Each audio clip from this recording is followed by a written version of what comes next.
चलो तैयार हो? क्या टॉपिक आज का? इलेक्ट्रिक फील्ड पढ़ेंगे हम उसके बारे में थोड़ा बहुत, प्रीवियस क्लासेस में थोड़ा सा हुआ था, आज पूरा डिटेल्स में पढ़ेंगे इसकी।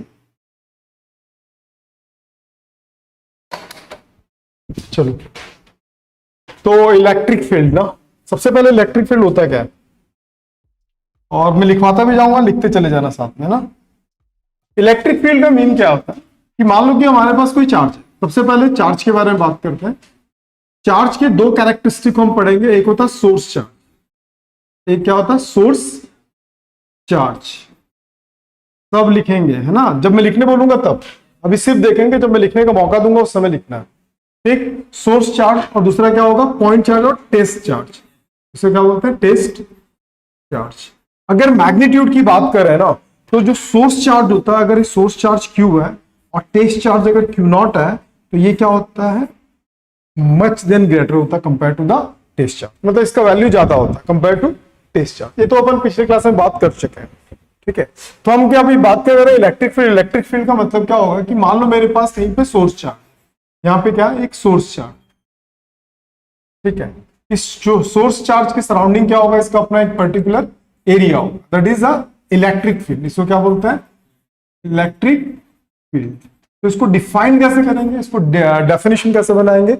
The area surrounded by a charge, the area surrounded by a charge whenever it affected that area is called electric field. Note down, फटाफट नोट करते चले, फटाफट नोट करते चले जाएंगे, जो भी दिख रहा सब नोट करो, सबको फायदा हो। ठीक है, the area surrounded by, the area or region surrounded by, the area or region surrounded by a charge, whenever it affect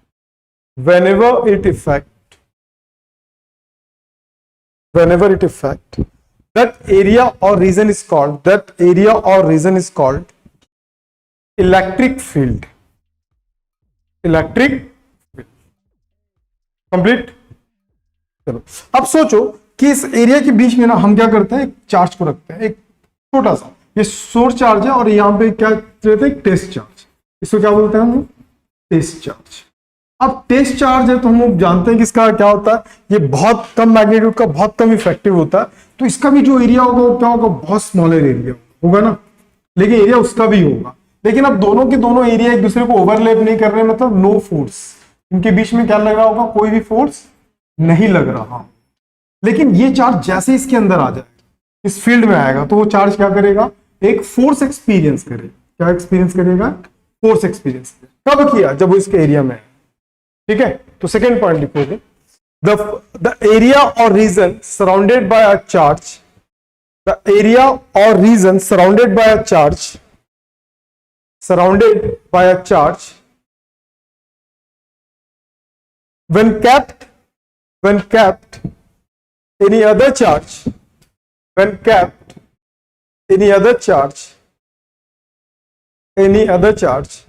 it experience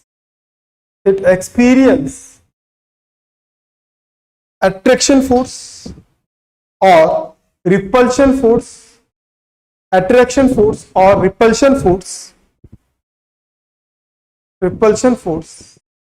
or Coulomb force. This area or region is called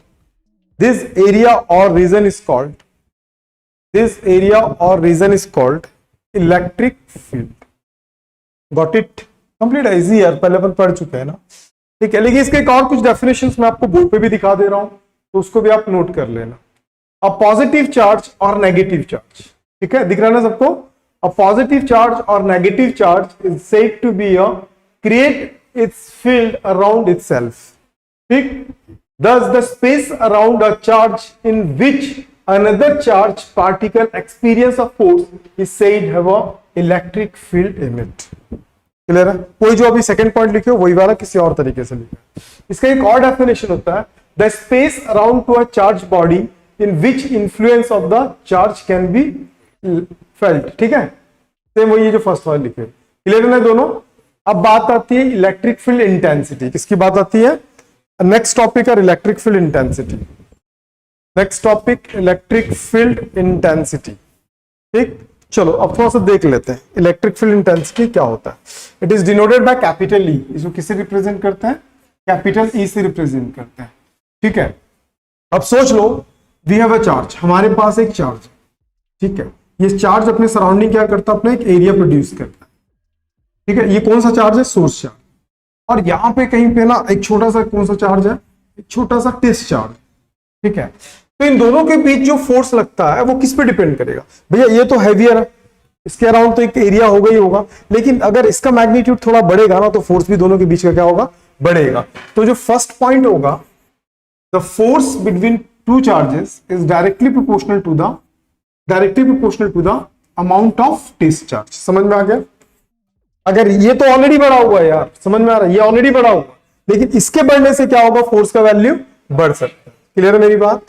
अब अगर मान लो कि ये यहां पे, ठीक है, और हो सकता है कि ये थोड़ा कम इफेक्टेड हो, मान लो ये 10 कूलम का, अब इसके जगह पे मैं क्या करता हूं, यहां पे 20 कूलम लेके आता हूं, तो कूलम लेके आता हूं 20 कूलम, तो एरिया बढ़ेगा कि कम होगा, मतलब पहले 10 कूलम का चार्ज था तो अपना एक पर्टिकुलर एरिया बनाएगा, 20 कूलम का चार्ज होगा तो क्या होगा, और बड़ा एरिया बनाएगा।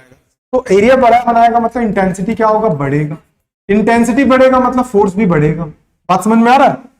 तो इसीलिए the force between two charges is directly proportional to the intensity. कहीं पे भी अगर इंटेंसिटी रेज करता है तो फोर्स भी रेज करता है। तो फर्स्ट पॉइंट लिखो, the force between to charge, point first,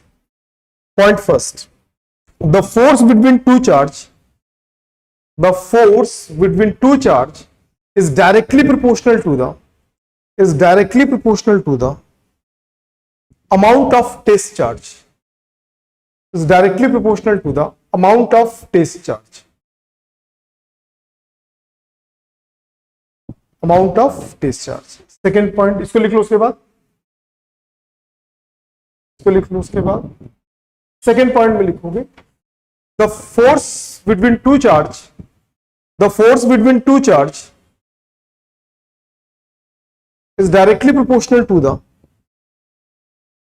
intensity of source charge, directly proportional to the intensity of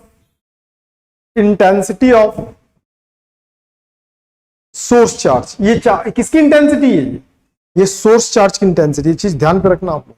बस अब स्टॉप राइटिंग, अब मेरी बारी ना, मैं बहुत कुछ लिख के दूंगा आप लोगों को, अब आपको समझना है,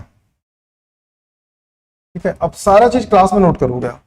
अब यहां पे क्या लिखेंगे हम लोग, फ्रॉम इक्वेशन नंबर 1 एंड 2, इन दोनों को हम मिलाएंगे तो क्या होगा, F प्रोपोर्शनल टू EQ हो जाएगा ना। पता है ना प्रोपोर्शनेट का क्या होता है, रूल होता है ना। अब इसको हटाओगे तो आप क्या लगाओगे, एक कांस्टेंट K लगाओगे, और K का वैल्यू मोस्टली क्या यूज करते हैं, 1 यूज करेंगे, ठीक है। K का वैल्यू क्या होगा, 1। तो F इज इक्वल टू क्या होगा, EQ नॉट। तो E इज इक्वल टू क्या होगा, F बाय, तो एक फॉर्मूला और ये हो गया, इसको हम क्या बोल सकते हैं। अभी हम क्या पढ़ने वाले हैं, इंटेंसिटी ऑफ इलेक्ट्रिक फील्ड। होता क्या इंटेंसिटी ऑफ इलेक्ट्रिक फील्ड, अब इसकी डेफिनेशन दो होगा, एक डेफिनेशन ये बनेगा, एक डेफिनेशन अब बता रहा हूं, सुनो क्लास में बोलना पड़ेगा, ठीक है। अब सुनो इसका डेफिनेशन, थोड़ा सा डिफरेंट है, मैं एक स्लाइड यूज करके आपको बता रहा हूं, ठीक है। यहां पे मान लो एक पॉजिटिव चार्ज, मतलब एक सोर्स चार्ज, ठीक है। ये सोर्स चार्ज अपना क्या होगा, एक इलेक्ट्रिक फील्ड बनाएगा ना। अब मैं क्या करता हूं, एक टेस्ट चार्ज को यहां पे लाके रखा, ठीक, ये पॉइंट 1, फिर इस टेस्ट चार्ज को मैं उठा के Q2 पे लाया, सॉरी पॉइंट 2 पे लाया, फिर पॉइंट 3 पे ले गया इसी चार्ज पॉइंट 3 पे। अब मैं जिससे पूछूंगा वो बताना, यार यहां पे भी तो फोर्स लग रहा होगा, यहां पे भी तो फोर्स लग रहा होगा, और यहां पे भी तो फोर्स लग रहा होगा, ये बताओ सबसे ज्यादा फोर्स कहां पे लगेगा।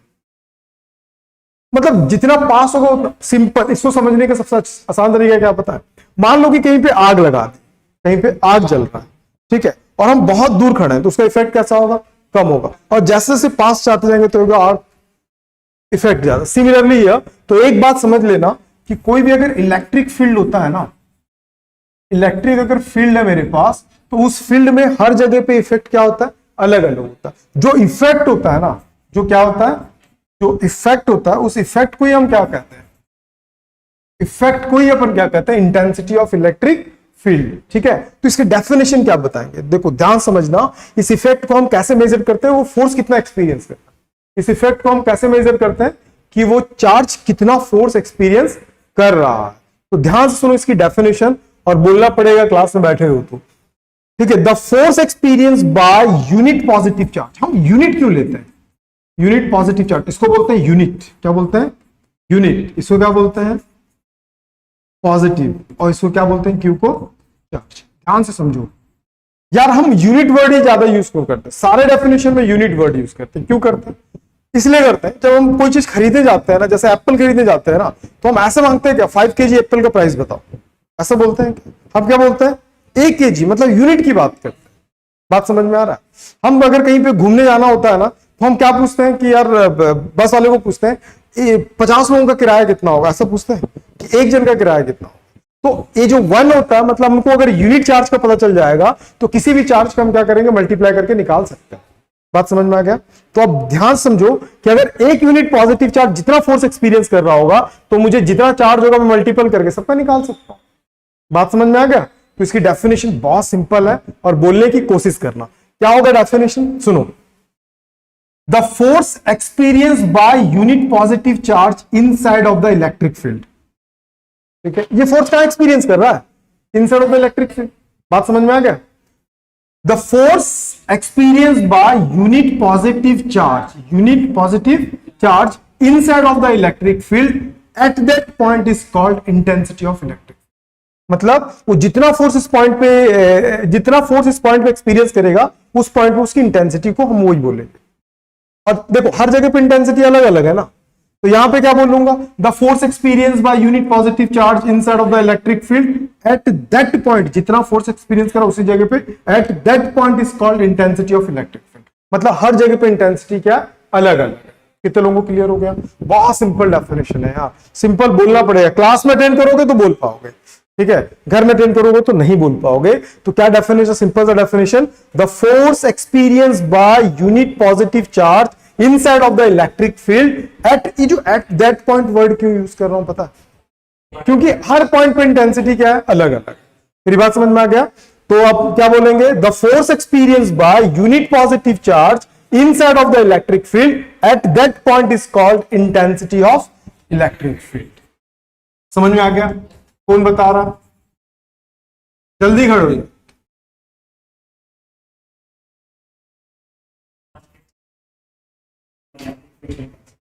फिर से एक बार रिपीट कर, अच्छे से बोलो। Inside of the electric field at that point is called super. ठीक है, और कोई बोलना चाहता है, बोलो बोलो, जल्दी जल्दी बोलो, बहुत सारा चीज।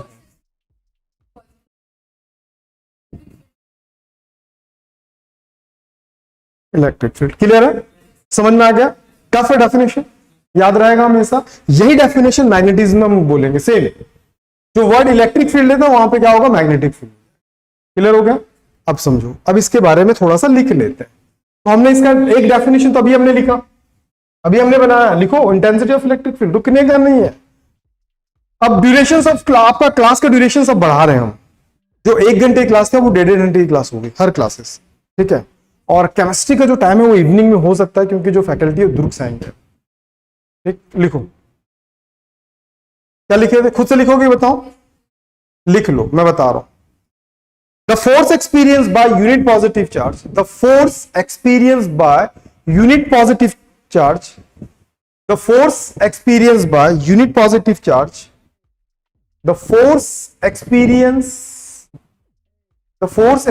By unit positive charge inside of the electric field, inside of the electric field, inside of the electric field, inside of the electric field, at that point is called intensity of electric field. Got it? चलो इसको मैं लिखा के भी दूंगा, हर definition लिखा के दूंगा। देखो, the force experience by a unit positive charge at a point inside of the electric field at that point is called the intensity of electric field. ठीक है, इसको भी ये भी आपको मिलेगा पीडीएफ, लेकिन क्लास में आ रहे हो तो ऑफलाइन का मजा भी लो, है ना। ठीक हो गया। और डायग्राम वगैरह कभी कभी बना लेना, क्योंकि ये फायदे में रहता है। ठीक, तो उम्मीद करता हूं ये आपको क्लिक कर गया। ठीक है, तो डेफिनेशन तो हमने लिख लिया ना, एक डेफिनेशन और यहां पे बनता है, सेकंड डेफिनेशन, इसकी जस्ट नीचे नोट करके लिखना। उतार लिया क्या पूरा? कभी कभी ना ये सब चीजें जो होती है ना, इसको भी कभी कभी छोटा छोटा उतार लेगा, ताकि एग्जाम के पर्सपेक्टिव से इंपॉर्टेंट नहीं है और ऐसा आप बनाओगे भी, लेकिन समझने के पर्सपेक्टिव से आपके बहुत इंपॉर्टेंट है। तो शॉर्ट कहीं कहीं पे बना लिया करो, शॉर्ट कहीं कहीं पे बना लिया करो। और लिखने का काम थोड़ा सा फास्ट करोगे ना, लिखने का काम थोड़ा सा फास्ट करो। ओके, चलो वेरी गुड। अब इसको नोट कर लो, इसके लिए फर्स्ट पॉइंट लिखो, इसके लिए फर्स्ट पॉइंट लिखो। लिख लिया क्या इसको? ये दोनों हो चुका, यहां तक पहुंच जाओ जल्दी से, यहां तक पहुंच गए, यहां तक पहुंचो, जल्दी जल्दी पहुंचो।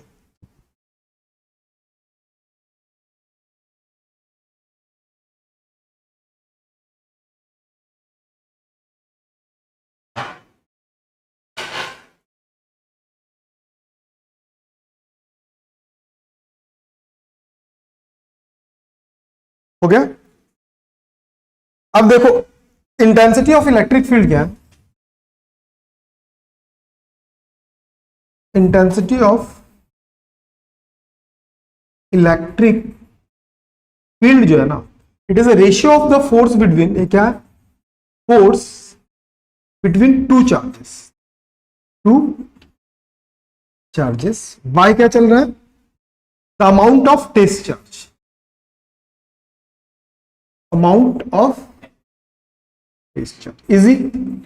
तो अगर आपसे कोई एक डेफिनेशन पूछेगा तो आप दो डेफिनेशन बताना। क्या बताओगे? एक तो वो वाला बताओगे, दूसरा ये वाला ही बता सकते हो। Intensity of the electric field is, intensity of the electric field is a ratio of force between two charges and amount of the test charge. लिख लो उसके नीचे, लिख सकते हो ना खुद से?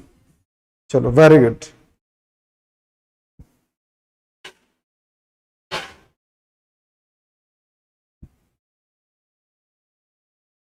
चलो आगे, चलो चलते हैं थोड़ा सा आगे। अभी हमने जस्ट निकाला E is equal to F upon Q naught, है ना? इसको याद रख लेना आज के बाद। अब मैं इसके यूनिट के बारे में बात करता हूं। किसके बारे में? यूनिट। सबसे फर्स्ट हम बात करते हैं SI, ठीक है? SI यूनिट में सबसे पहले एफ की बात करते हैं, फोर्स, ठीक है? फोर्स का जो ये होता है वो होता है न्यूटन, ठीक है? क्या होता है? न्यूटन। अभी लिखो मत, सिर्फ देखो। 1 newton is equal to kilogram metre per second square. ये क्या होता है? चार्ज। चाहे कोई भी चार्ज हो, टेस्ट चार्ज हो या कोई भी चार्ज हो, चार्ज का जो यूनिट होता है कूलम। क्या होता है? Coulomb. 1 coulomb is equal two ampere into second. याद रहेगा? Ampere into second. जब दोनों वैल्यूज को लाके यहां पे पुट कर दूंगा तो एफ का एक वैल्यू क्या चल रहा था? न्यूटन। याद रखना, न्यूटन में जो एन होता है वो हमेशा स्मॉल रहता है, रूल्स के हिसाब से ना, कैपिटल होते ही नहीं है, ठीक है? तो हम पूरे फिजिक्स के रूल्स को फॉलो करके ही बढ़ते हैं। तो न्यूटन पर क्या होगा? कूलम, ठीक? एक यूनिट तो ये हो गया, बन जाएगा ना? कोई दिक्कत तो नहीं है ना यहाँ पे? बहुत सिंपल है यार। न्यूटन, 1 न्यूटन को मैं क्या लिख सकता हूँ? Kilogram metre per second. 1 coulomb को मैं क्या लिख सकता हूँ? Ampere into second. ये इसके डिनोमिनेटर में आएगा, तो ये क्या होगा? किलोग्राम मीटर, एम्पियर तो चल रहा है, सेकेंड स्क्वायर, सेकेंड क्या हो जाएगा? क्यूब। समझ में आ गया? तो इसका एक यूनिट ये भी होता है, एक यूनिट ये हो गया, एक यूनिट ये हो गया। अब हम कौन सा बात करते हैं? सीजीएस। किसकी बात करते हैं? सीजीएस। सीजीएस की अगर बात करें ना, तो जो सिंपल एक ही बार में आप कर लेना, जो न्यूटन है वो कन्वर्ट होता है डाइन, सुनियो नाम। जो कूलम होता है वो कन्वर्ट होता है स्टेट कूलम। मैं लिख दे रहा हूं, दोबारा याद रखना, स्टेट कूलम, ठीक? और इसका एक और वैल्यूज भी हो सकता है, क्या? Kilogram convert in gram, metre convert in centimetre, ampere convert in stat ampere, AST लिखते हैं, ठीक है? और सेकेंड, ये भी याद रखो। हो जाएगा ना याद? ये तो आपको याद रखना ही चाहिए, बहुत ज्यादा यूजफुल है। अब आ रही आती है डायमेंशनल फार्मूला। तो डायमेंशनल फार्मूले में क्या यूज करते हैं? MLTA। डायमेंशनल फार्मूला में जो m होता है, m का मतलब होता है मास। m का मतलब क्या होता है? मास। मास के लिए क्या यूज करते हैं? केजी, ग्राम और पाउंड। तो हमारे पास केजी ग्राम कुछ है क्या? है, एक बार केजी है। 1 L के लिए क्या चाहिए? लेंथ, लेंथ के लिए मीटर, सेंटीमीटर, फीट, मीटर एक बार है। T फॉर टाइम, टाइम के लिए क्या चाहिए? सेकंड, बट वो 3 टाइम में डिनोमिनेटर में, इसलिए -3। और एम्पियर 1 टाइम -1। ठीक है, याद रहेगा, नेक्स्ट क्लास में पूछूंगा। हो गया यहां तक? चलो, ये समझ में आ गया ना। अब सबसे इंपॉर्टेंट चीज, इंटेंसिटी ऑफ इलेक्ट्रिक फील्ड जो है ना, इंटेंसिटी, इसको लिखे नहीं हो ना अभी बच्चा ना, 2 मिनट रुको, एक साथ लिखना। Intensity of electric field, electric field ये एक वेक्टर क्वांटिटी है। कैसा क्वांटिटी है? Vector quantity. और इसका जो, अगर ये वेक्टर है तो इसका डायरेक्शन भी होगा, तो इसका डायरेक्शन सेम एज फोर्स। जिस डायरेक्शन में फोर्स लग रहा होगा उसी डायरेक्शन में इंटेंसिटी का भी डायरेक्शन। क्लियर है? फटाक से नोट करो। ये हो चुका है ना इससे पहले का पूरा, यहां से नोट करो, जल्दी जल्दी नोट करो। कैसा, क्लास में नोट करना अच्छा लग रहा है कि घर पे नोट करना? ये अच्छा है, क्योंकि नोट्स कंप्लीट होगा, बहुत लोग बना ही नहीं रहे थे।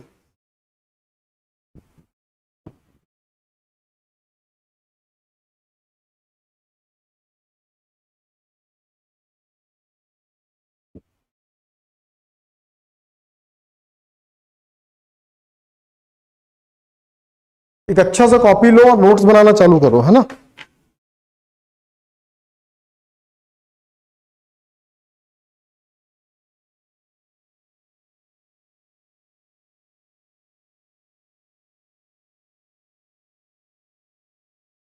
डन।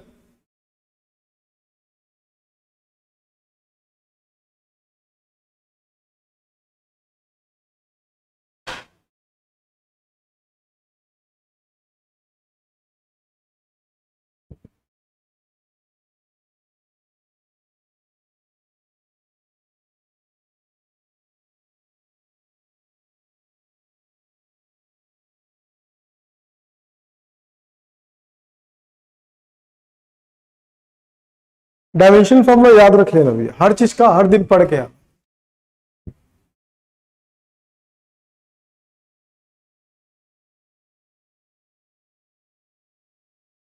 हो गया? डन।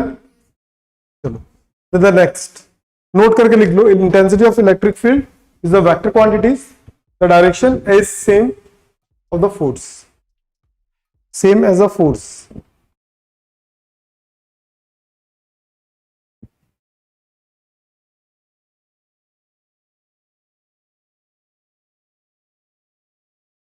हो गया?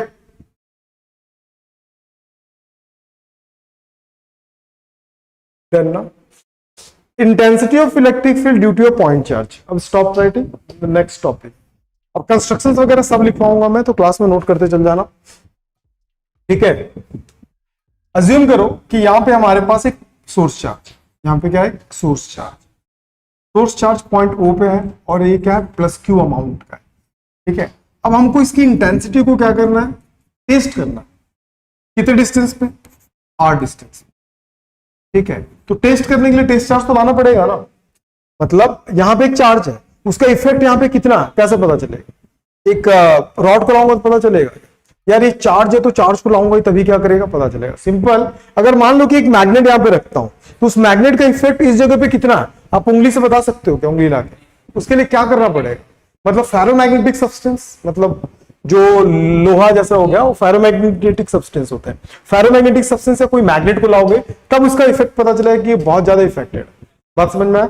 तो हम क्या कर रहे हैं, यहाँ पे एक सोर्स चार्ज रखे, उससे R डिस्टेंस पे एक टेस्ट चार्ज लाती है। इस टेस्ट चार्ज का प्रेजेंस क्या बता रहा है कि भैया इस चार्ज का इफेक्ट इस जगह पे कितना होगा। बात समझ में आ गया? चलो, तो सबसे पहले तो इसके कंस्ट्रक्शंस में लिखवा दूंगा, देखना लिखवा ही दूंगा मैं, आप टेंशन मत लेना। तो सबसे पहले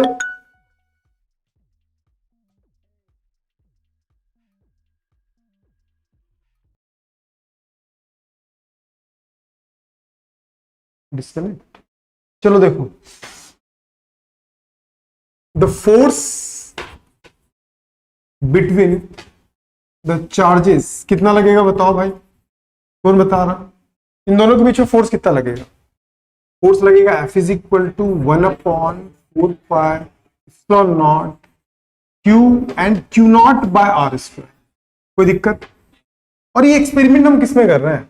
ये एक्सपेरिमेंट हम कर रहे हैं एयर में, और वैक्यूम, यार एयर और वैक्यूम सेम होता है कि अलग होता है?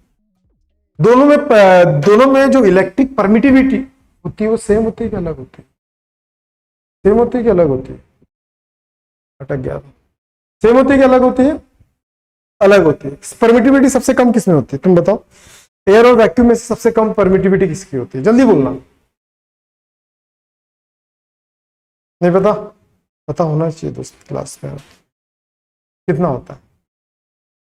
और एयर में कितना होता है?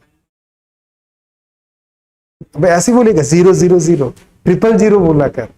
00003। वाह, बोल। 0 पॉइंट।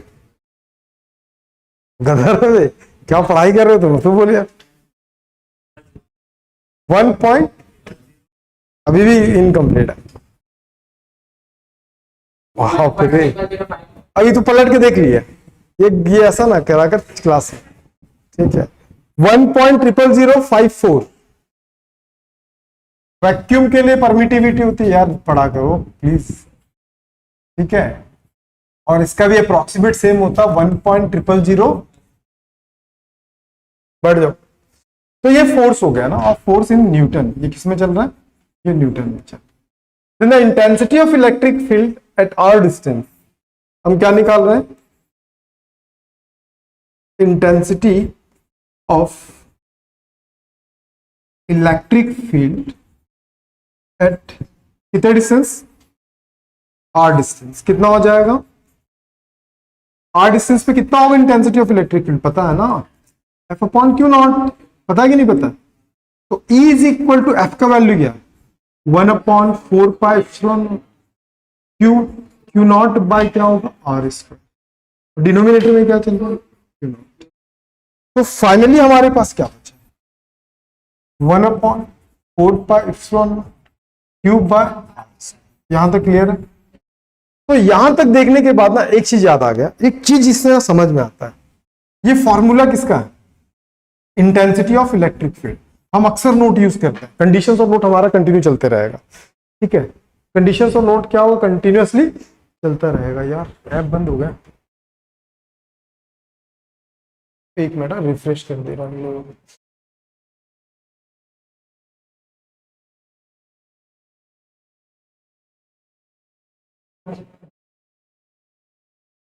आ गया। रुक जाओ, लिखोगे नहीं, अभी लिखना नहीं है, रुको, ठीक है? अभी कुछ सोच, देखो, सीखो कोई चीज हो। इंटेंसिटी ऑफ इलेक्ट्रिक फील्ड का फॉर्मूला, इस फॉर्मूले को ना मैं इस तरीके से भी लिख सकता हूँ। E इज इक्वल टू, इस पूरे का ना वैल्यू होता है, कितना होता है? जल्दी बोल, इस पूरे की वैल्यू जल्दी देख के बोल। देखेगा मतलब मत देखना, दोबारा बता, पढ़ के आना, ठीक है? Cube by R square. ये फॉर्मूला किसकी इंटेंसिटी को डिफाइन करता है? वो टेस्ट चार्ज के, सोर्स चार्ज? सिर्फ सोर्स चार्ज को डिफाइन करता है, ठीक है?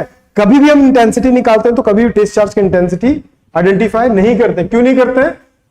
बहुत कम होता है, इसलिए हम किसका करते हैं? इसका। तो यहां पे नोट करके लिख लेना, ठीक है?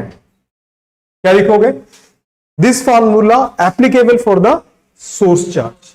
क्लियर है? हो जाएगा यहां तक? तो उतारो फटाक से। तो उतारने से पहले लिखो, थोड़ा सा लिख लो। Let us consider a source charge q. Let us consider a source charge q. Let us consider a source charge q placed at a point O. Placed at a point O.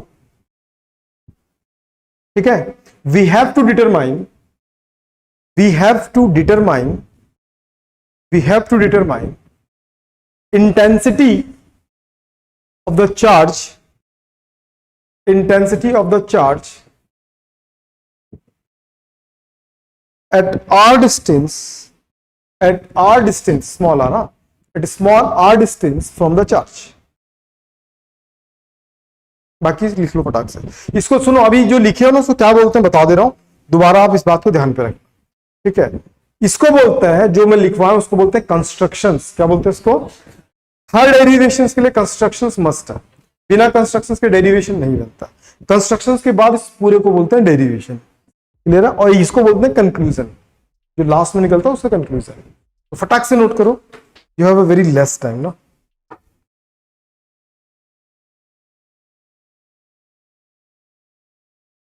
चलो आज जाके इसके videos देखना, पहले वालों के video से अब थोड़ा सा फॉर बेटर वीडियो लगेगा आपको, एकदम क्लियर आएगा। जो बाजू बाजू में जो येलोनेस आता था ना वो हट जाएगा, एकदम प्लेन ब्लैक चलेगा। और बाकी लोग जो एडमिशन लिए हैं ना उनको बोलो रेगुलर आने के लिए, ठीक है। फिर ऐसा गायब होते रहेगा धीरे धीरे, वो फिर ओवर उसको वो नहीं कर पाएंगे, फिर कवर नहीं कर पाएंगे।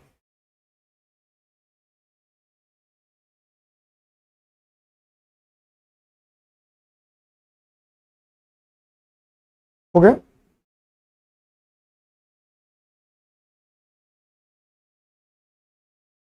और ये एसआई यूनिट में था ना, इसका अगर यूनिट पूछेगा ना तो आप लिख सकते हो न्यूटन पर कूलम, न्यूटन पर कूलम है। देखो एक और चीज है, न्यूटन जब आप पूरा लिखते हो ना तो स्मॉल में लिखते हैं, और सिर्फ उसको सिर्फ इंडिकेशन देना होगा तो कैपिटल लिखते हैं, ठीक है, ध्यान रखना। इसका भी क्या होगा, न्यूटन पर। हो गया, ठीक। चलो अब electric field intensity due to a system of a point charge, हम किसके लिए निकाल रहे हैं, एक सिस्टम चार्ज के लिए निकाल रहे हैं। अभी रुक जाओ, ठीक है, अभी रुक जाओ और देखो क्या हो रहा है। Electric field intensity due to a system charge, system charge का मीन क्या है, पहले दो चीजों को लेकर हम समझ लेते हैं।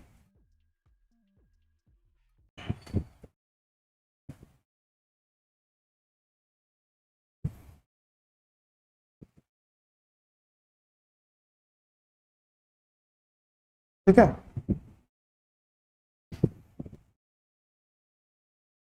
ठीक, एक्सिस जानते हो ना, एक्स एक्सिस वाई एक्सिस जो भी लेना ले लेना।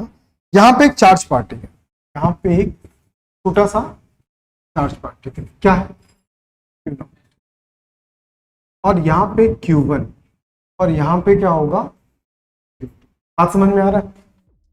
तो Q1 का जो वो है ना पोजीशन वेक्टर जो है ना, ओरिजिन से पोजीशन वेक्टर रहता है, ध्यान रखना।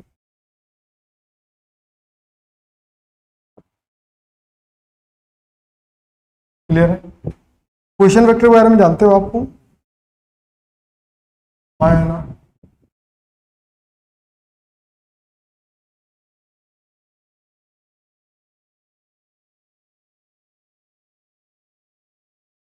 ठीक है, बात को समझो। इसका जो पोजीशन है ना ओरिजिन से वो है R1, कितना है R1, तो इसको मैं वेक्टर ले रहा हूं। वेक्टर लेने का इसका मतलब समझते हो, ये क्या बताता है, इसका मैग्नीट्यूड भी बता रहा हूं, डायरेक्शन दोनों बता। कैप नहीं लूंगा इसमें, कैप लूंगा तो सिर्फ डायरेक्शन बताएगा, उसका मैग्नीट्यूड नहीं बताएगा।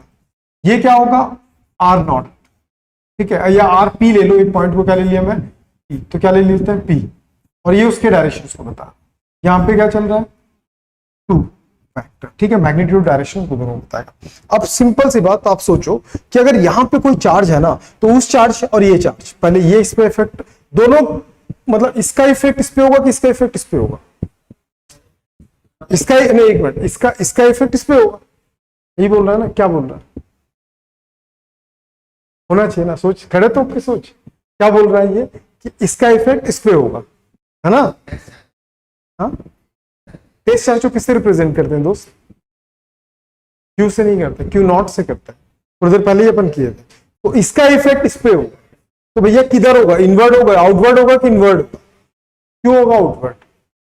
रीजन ये है कि हमने जो चार्ज लिया है वो प्लस लिया है, पॉजिटिव चार्ज लिया है, और एग्जेप्शन ये मान के चलते हैं कि जहां पे भी टेस्ट चार्ज होगा वो पॉजिटिव होगा, और पॉजिटिव पॉजिटिव क्या करता है, रिपल करता है।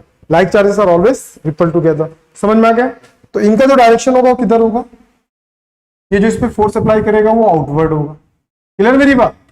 लेकिन डायरेक्शन अगर ये इसका ये इधर होगा ना, नहीं आया समझ में। अभी एक और रूल समझाऊंगा जो अच्छा है, बहुत अच्छा है, आप लोगों को समझना चाहिए। इसका इफेक्ट किधर होगा, इधर, ठीक, और इसका इफेक्ट किधर होगा, इधर होगा, ठीक। तो रिजल्टेंट इफेक्ट किधर होगा, दोनों के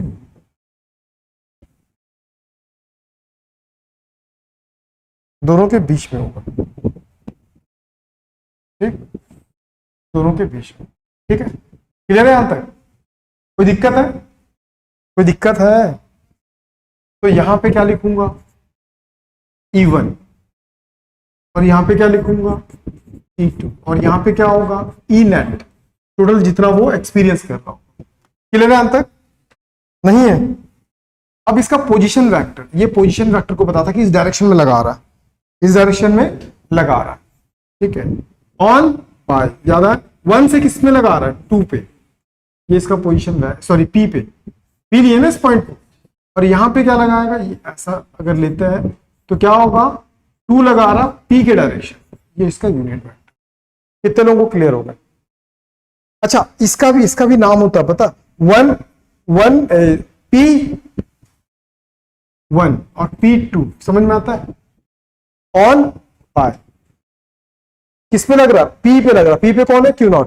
Q0 पे कौन लगा रहा? Q1, इस डायरेक्शन में। Q0 पे कौन लगा रहा? Q2, किस डायरेक्शन में लगा? इस डायरेक्शन। दोनों का रिजल्टेंट निकाल। यहां तक समझ में आ गया?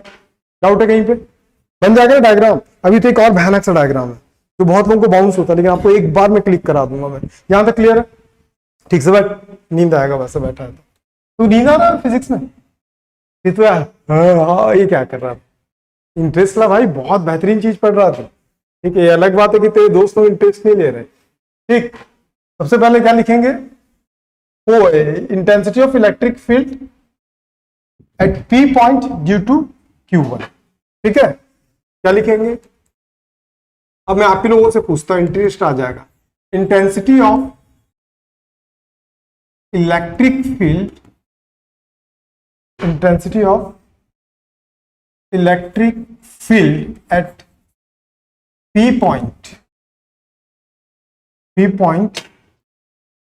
Due to Q1। तो ये क्या था? ये E1 था, नहीं ये P1 था ना। चल भाई तू बता जल्दी, जो कॉपी क्लास में पलटेगा ना उसको ज्यादा क्वेश्चन करेंगे। जल्दी जल्दी जल्दी बोल, जल्दी बोल। इस चार्ज का, इस चार्ज पे ये इंटेंसिटी कितना? छोटी छोटी चीजें जो मैं बताता हूं उसको हमेशा ध्यान पे रखना। अभी इससे पहले हमने एक नोट लिखा था, क्या नोट लिखा था? दिस फार्मूला, क्या ये फार्मूला क्या रिप्रेजेंट करता है? इस जगह पे इसकी इंटेंसिटी को डिफाइन करता है, मतलब इस चार्ज का कोई मतलब नहीं है। बात समझ में आया? तो अगर इस जगह पे इसकी इंटेंसिटी है तो फार्मूला क्या होगा? 1/4πε0 Q1 होगा, पाई होगा, यहां से वहां तक का जो डिस्टेंस है 1p, तो मैं डायरेक्ट 1p लिख दूंगा, 1p का स्क्वायर, और डायरेक्शन वेक्टर इसका कितना हो जाएगा? 1p का यूनिट वेक्टर। ये डाइजेस्ट हुआ कि नहीं हुआ? हाँ, ये Q1 क्यों आया, Q0 क्यों नहीं आया? मैं पहले ही बोला था कि ये जो फार्मूला है वो सोर्स चार्ज का ही रहता है, ठीक है। अब अगर इन दोनों को कंपेयर करें तो इन दोनों में सोर्स कौन है और टेस्ट कौन है? ये सोर्स है, तो फार्मूला किसका आएगा? सोर्स का, ठीक है। ये मैग्नीट्यूड को डिफाइन करता है। किसको डिफाइन करता है? मैग्नीट्यूड। उसका डायरेक्शन किधर है? फोर्स किधर लगा रहा है? इधर लगा रहा है कि इधर लगा रहा है? तो उसका डायरेक्शन कौन बताता है? ये बता। समझ में आ गया? चल खड़े। नहीं समझ में आया? टफ है ना? बहुत टफ है। बोल फिर कैसे मुंह बन जाता खड़े खड़े करता हूं तो? तेरे दोस्त का तो बन गया था। Intensity of electric field at P point, कौन से पॉइंट पे? P पॉइंट ड्यू टू कौन सा चार्ज? Q2। बढ़ जा, चल भाई तू बता कुछ भी। हाँ अब आगे बता। बहुत बढ़िया, वही बोलेगा, आवाज नहीं आना चाहिए। तुम इसे पूछूंगा ज्यादा, चलेगा ना? चल बोल।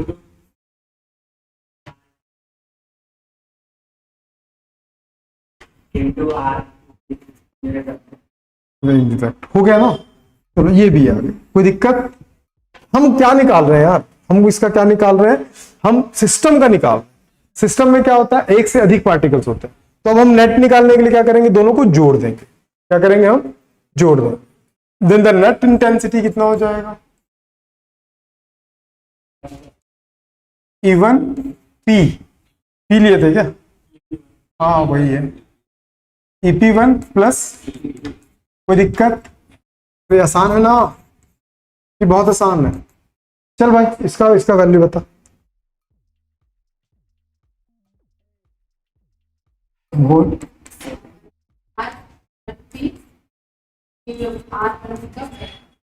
क्या, ठीक है ना, दूसरा भी बता दो।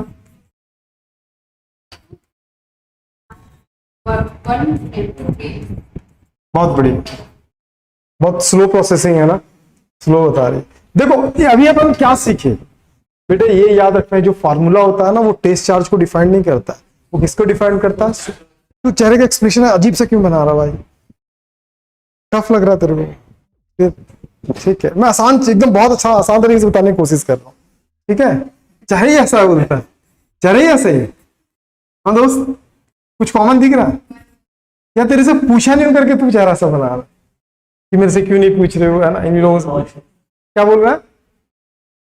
हाँ भेदभाव नहीं, अभी पूछूंगा, टेंशन, चिंता की कोई बात नहीं दोस्त, मैं किसी को निराश नहीं करता क्लास में, ठीक है?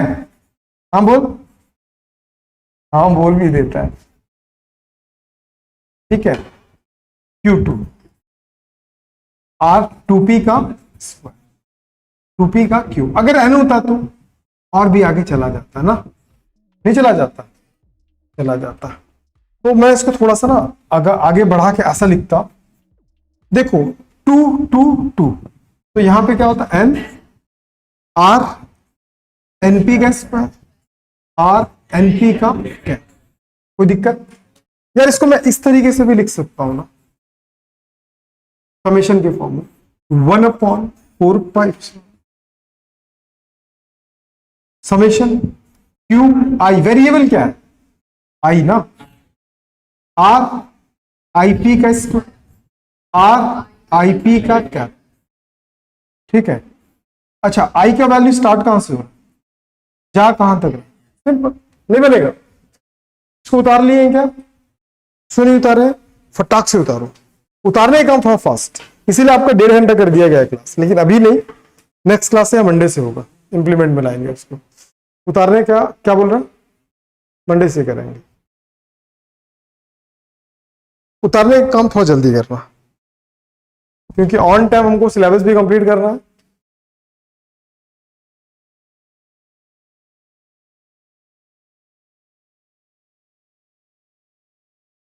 स्केल कैरी करना चालू करो, क्योंकि स्केल बहुत ज्यादा जरूरत पड़ेगा, फिजिक्स में बहुत सारा डायग्राम है, ठीक है? बाकी इसको तुरंत पीडीएफ में भेज दूंगा, क्योंकि अभी अपन ऐसा डिजाइन किया कि पीडीएफ तुरंत आ जाएगा।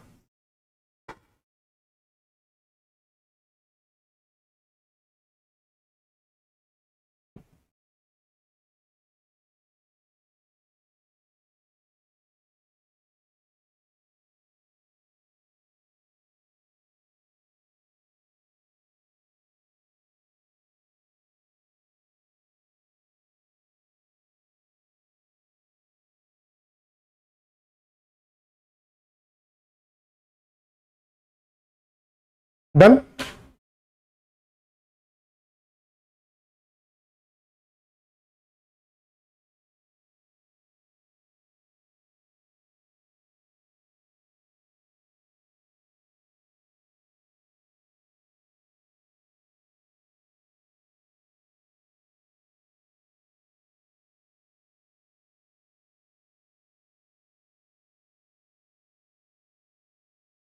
डन, तो आगे बनाना, सॉल्व करना, आगे देख के नोट करेगा,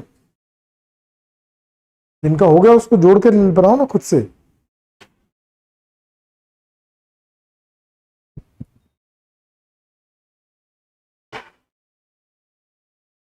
फायदा हो रहा है ना क्लास नोट करने का, नोट करना और पढ़ के आना नेक्स्ट क्लास में। नेक्स्ट क्लास में सब लोग अपना नोट्स कंप्लीट करके लाना, अब तक जितना पढ़ा है।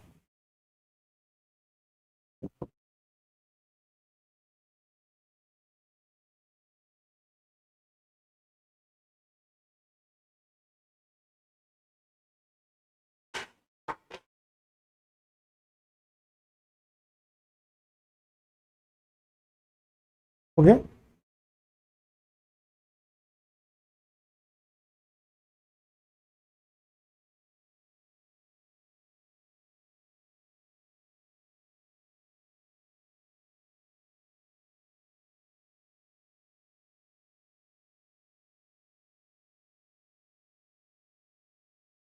डन, चलो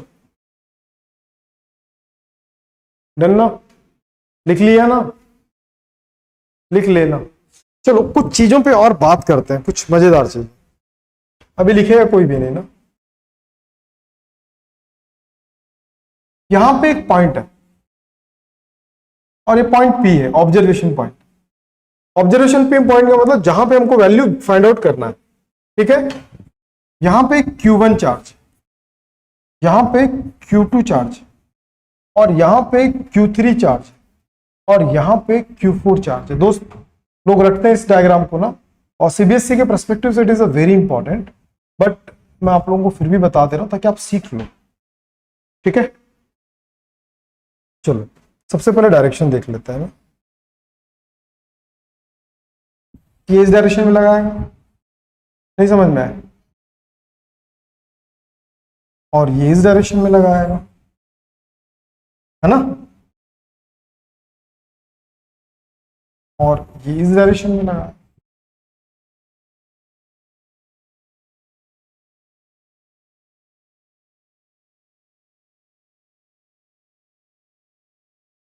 ठीक है।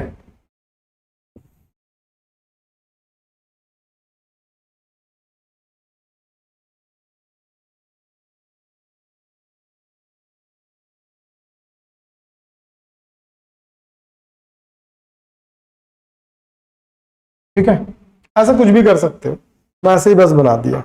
यहां पे चार्ज होना जरूरी नहीं है।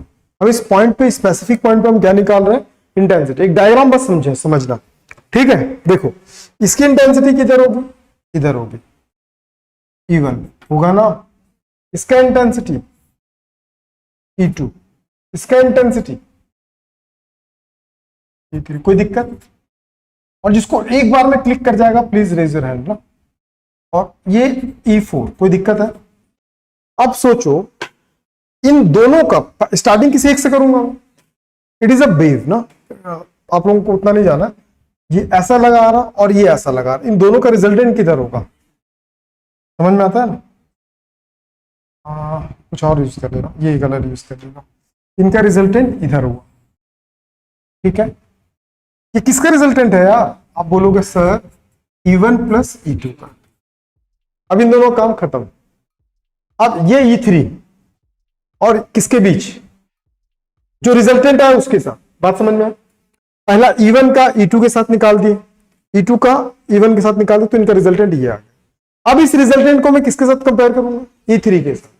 तो अब बताओ, एक इधर फोर्स लगा रहा है और एक इधर फोर्स लगा रहा है, ज्यादा इफेक्टेड ये होगा कि ये होगा, ये होगा ना, दो लोग मिलकर लगा रहे हैं।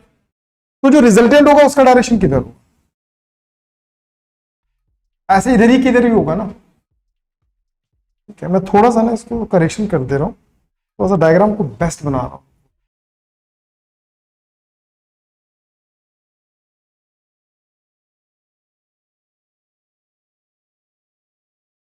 देखो ये इन दोनों का रिजल्टेंट है, समझ में। अब ये जो किसके किसके रिजल्टेंट है, इसका और इसका, मतलब क्या हो गया, E1 प्लस E2 प्लस, नहीं समझ में। अब E4 का किसके साथ करूंगा, E3 के साथ कि पूरे के साथ, समझ में। जब इस पूरे के साथ करूंगा तो किधर होगा, इधर होगा कि इधर होगा, सिंपल बस। अब सोचो इसका ना 5 नंबर कुछ देता सीबीएसई, सिर्फ इसी का फालतू नंबर देता है ना, नहीं देता फालतू नंबर, बस थोड़ा सा इसका डेरिवेशन बता, समझ में आ गया, बच जाएगा। उतार लो इसको भी, जल्दी उतारना।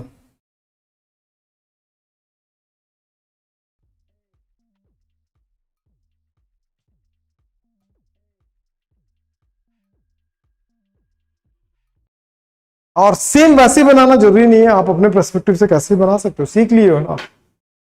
सीख लियो तो आप कैसे ही बना सकते हो, तो बनाओ।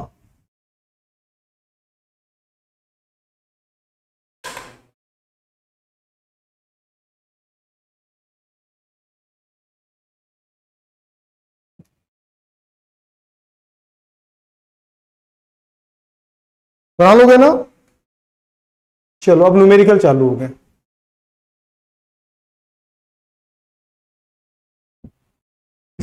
दूंगा दोस्त, दूंगा तो बनाते नहीं हो तो इंटरेस्ट भी नहीं आता ना। दूंगा दूंगा अब दूंगा मैं, इसका दूंगा। अभी तो इसी में काम चला, उस दिन एक टेक्निकल प्रॉब्लम आ गया था, उसी के चक्कर में थोड़ा सा 2 दिन से बिजी था मैं। ठीक है, हो गया, बन जाएगा ना, बना लेना। बना लिया, ठीक है, तो बनाना तो घर से सब भी बना लेंगे, ठीक है। चलो देखो अब न्यूमेरिकल, यहाँ पे न्यूमेरिकल साथ में नोट कर लेना, न्यूमेरिकल बनाना। तो न्यूमेरिकल के लिए मैं आपको टाइम दूंगा, कितना टाइम दूंगा बताओ? अरे यार ये कहा गया, टाइम चाहिए कि ऐसे बना लोगे? आधा घंटा, 1 घंटा दूंगा बेटे। अच्छा, एक क्वेश्चन के लिए आधा घंटा बोल रहा है? आधा घंटा बोल रहा है भाई, कुछ भी बोल दे रहा है यार। मैं 50 सेकेंड्स दूंगा आपको। क्या बोलता है?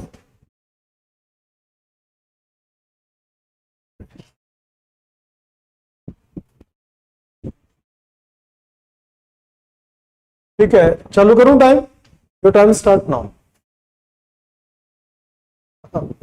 पलट तो ऐसा रहा है जैसे इससे पहले ही बना के दिखाऊं, है ना?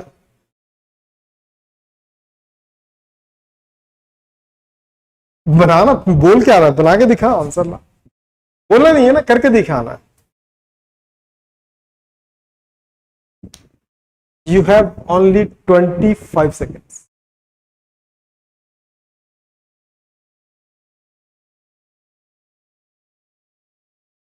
जल्दी।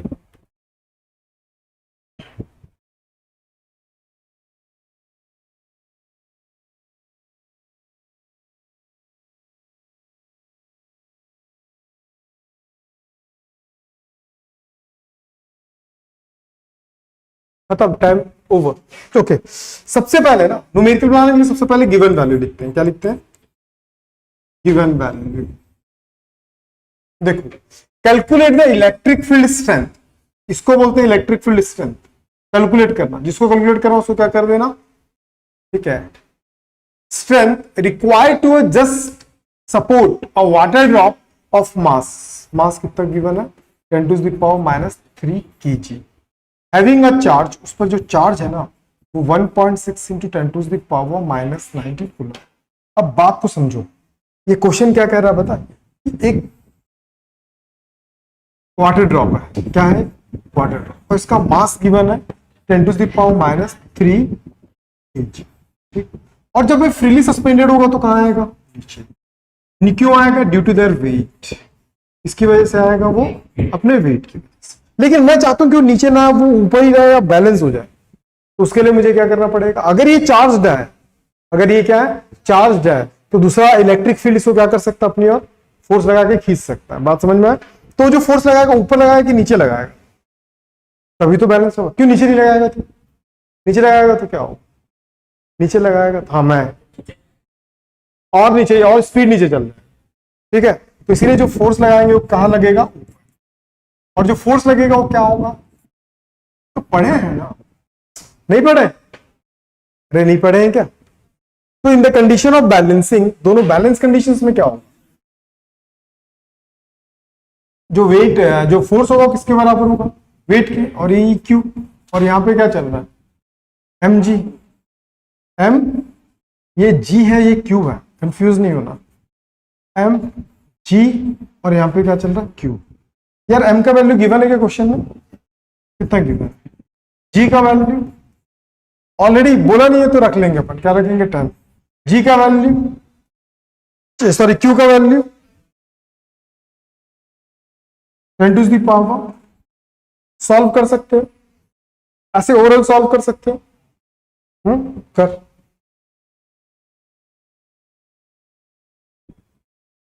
बोल जल्दी। सबसे पहले मैं उस दिन ही बोला था रट डालो, इसका होता है 0.625।